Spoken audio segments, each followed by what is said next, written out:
總統杯 AI 素養爭霸賽，台南隊由指定國小、南華國中、金寮國中、新市國中、開元國小、義在國小總共6號選手代表參賽，得到優異的成績。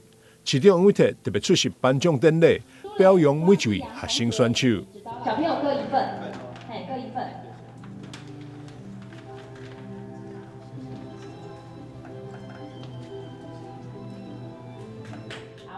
對於科技教育的推動，其實只要有心就能夠有成果。那謝謝我們各位老師，謝謝老師的指導，家長的支持，最重要謝謝同學的努力。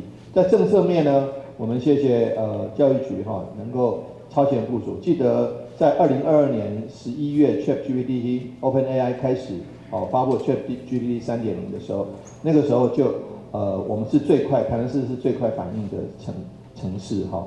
那在2023年的3月、4月就已經開始在部署這個科技教育了。然後所以不僅是 AI 如此機器人也是這樣子機器人跟 AI 的結合更是應該要這樣子。因此呢，特別謝謝各位校長跟老師的支持。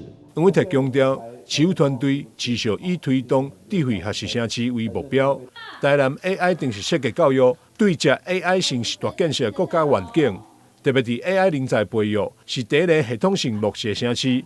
教育局長鄭成輝表示，在所謂平權的國家前提下，台南超前部署行佇咧上頭前。這次比賽無共因傳統的定時設計比賽，參賽選手必須要在2點鐘內撰寫定時收集數據，設定無共的參數，訓練出家己的 AI 模式。台南的學生在比賽過程中表現優良，得到佳績，值得肯定。台南新聞張偉忠採訪報道。